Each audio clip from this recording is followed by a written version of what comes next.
Hi, good morning everyone. So, since we are now in our fourth quarter, our topic will be introduction and definition of derivatives. So, for today's learning, first we are expected to define derivatives and also recall natin yung secant line and tangent line. So, let's first define what is derivatives. When we say derivatives, that is the measure of the sensitivity of change of the function value with respect to a change in its input value. So, ito yung gaano nagre-react, okay, yung isang function, yung value ng isang function with respect doon sa value ng ating input value. Okay? And also, derivatives is the rate of change of a function with respect to the certain variable. So, dito pinag-uusapan natin yung rate of change ng isang function with respect to a certain variable. Now, when we say differentiate, no, kasi maririnig natin to mga terms na to. When we say differentiate, it means to find the derivative of the function. So, pag nabasa ninyo sa ating instruction sa quiz, differentiate the following. Hindi sinasabi na bigyan nyo ng difference na i-compare natin. Sa mathematics, when we say differentiate, we have to find the derivative of the certain function. And then, we also have the word differentiation. When we say naman differentiation, we're talking about the process or the action of computing the derivative of a function. Okay? So, those are the three primary words that we have to deal today. Okay? Now, let's have a recall of the parts of a circle. Na medyo prickle tayo ng konti. So, we have a circle and this dot inside of the circle,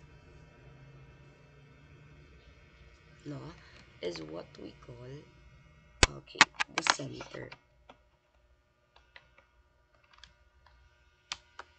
Yung dot na yan yung center. Okay? Now, if I draw a line from the center towards the outer part of the circle, for example, something like this, ano ngayon yung tawag natin dito? Okay, this is now the radius. What if I draw a line from one part of the circle towards the other part of the circle and it passes through the center? Something like this. So, this is what we call, very good, diameter. Next one, how about I draw a line across the circle from one part of the circle to the other part of the circle. But it's a line, so it is extending, something like this. This is what we call a secant line. Ma'am, isn't it a chord? No.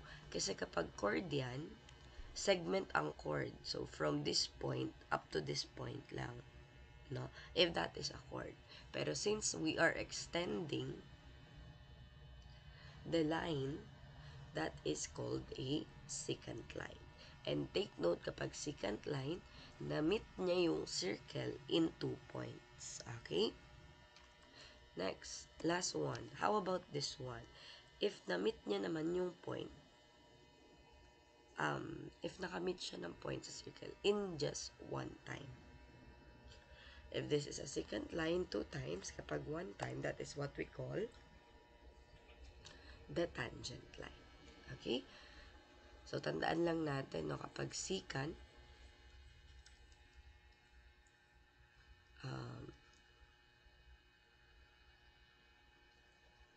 passing through 2 points. And kapag tangent, intersects at exactly 1 point. Kasi kapag hindi 1 point, ibig sabihin, secant na yun. Okay? Malinaw ba? Okay. Now, ano ba yung secant line? No, for example, ito yung circle natin or ito yung curve natin, yung function natin. And we draw a secant line. So, tumama siya dun sa ating curve in 2 points. That is the definition of a secant line. A secant line is the linear approximate of a function between 2 points. And kapag sinabi natin na slope ng secant line, no, if we try to find how steep or how diagonal the secant line is, ang tinitignan natin doon is yung average ng function natin between 2 points or the rate of change. Okay? Now, for example, no, to further visualize this, let's have a real-life example. Halimbawa, ikaw ay sumakay mula Cubao hanggang SM Valenzuela. Nag-travel ka ng 15 kilometers in 3 hours. Ano yung average speed mo? Okay, baguhin natin to nasa ilalim. No? Ano yan? Medyo misleading yan. 1, 2, ito kunwari, ito yung 3. Ito yung 2. Ayan. So, ano daw yung average speed mo? Kailangan maalala natin, ano ba yung formula para sa speed? Speed is equal to distance over time. Kapag average yung pinag-uusapan, we have delta D over delta T or the change in distance divided by the change in time. So, paano natin malalaman yung change in distance at change in time? Dapat meron tayong dalawang point. Yung isang point, siya yung initial position. Tapos, yung isang point will be the final position. Saan ka ba nag-start? Saan ba yung initial position? 'Di ba? Nung hindi pa umaandar yung jeep. Ito yon, ito yung point na yon. Okay? So, ibig sabihin yung distance mo ay 0. Ang initial position mo ay 0. Ilan ngayon yung na-travel mo? Ilang kilometers yung na-travel mo? Based sa problem, 15. So, that is your final distance, 15.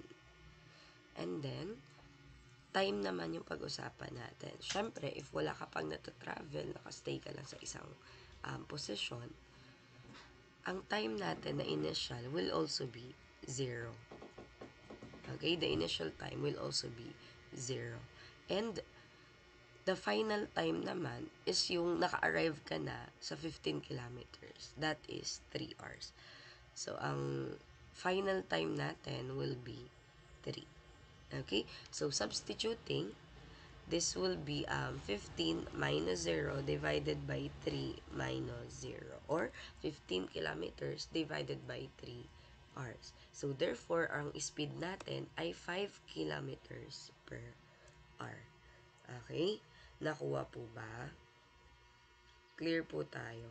So, ganun din yung pagkuha ng slope ng ating secant line. Kailangan hanapin natin yung average between sa dalawang points, no?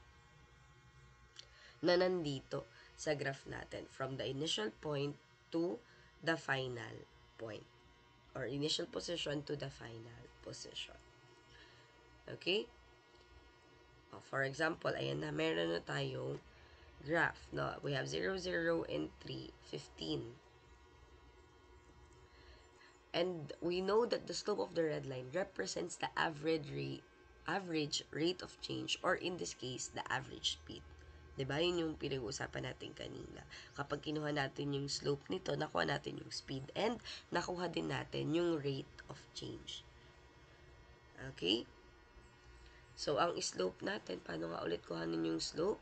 M is equal to the change in y over the change in x, or delta y over delta x is equal to y sub 2 minus y sub 1 over x sub 2 minus x sub 1. So, ito na ituro na to before, no? Hopefully, nare-recall pa natin. So, we have y sub 2 minus y sub 1 over x sub 2 minus x sub 1. So, alin dyan yung x sub 2, y sub 2, x sub 1, y sub 1 natin? Actually,